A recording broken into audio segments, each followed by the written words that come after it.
নমস্কার বন্ধুরা, আজকে নিয়ে চলে এসেছি সোয়াবিনের মুইঠা।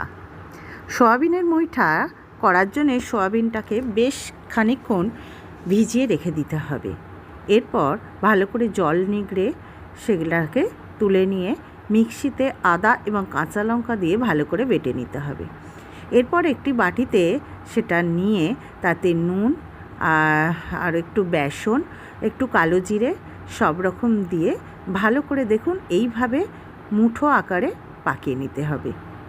এরপর গরম তেলেতে চপ ভাজার মতন এই মুইঠাগুলোকে ভেজে নিতে হবে। আর লম্বা লম্বা করে আলুকে আগের থেকেই কেটে নিতে হবে।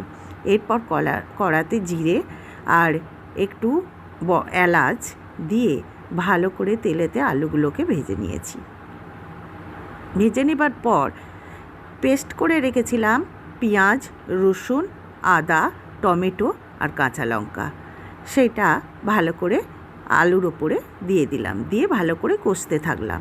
এরপর এতে আরও দিলাম নুন, হলুদ এবং একটু মিষ্টি, আর লঙ্কার গুঁড়োটা অল্প পরিমাণেই দিতে হবে, কারণ লঙ্কা দিয়েই বাটাটা হয়েছে।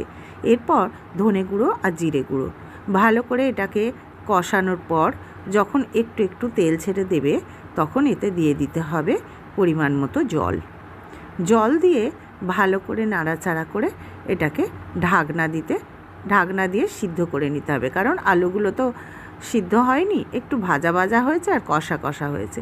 ঢাকনা দিয়ে সিদ্ধ করে নেবার পর এই যে ভেজে রাখা যে মুইঠাগুলোকে যখন একটু ভালো করে সিদ্ধ হয়ে যাবে দিয়ে দিতে হবে।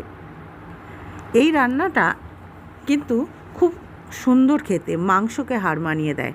আপনারা যদি পারেন চটপট করে একটু দেখবেন খুবই ভালো লাগবে। আর এটা রুটি দিয়ে তো খায়, গরম ভাতে কিন্তু দুর্দান্ত লাগে। তো আপনারা চটপট বানিয়ে ফেলুন। আজকের মতন শুভরাত্রি।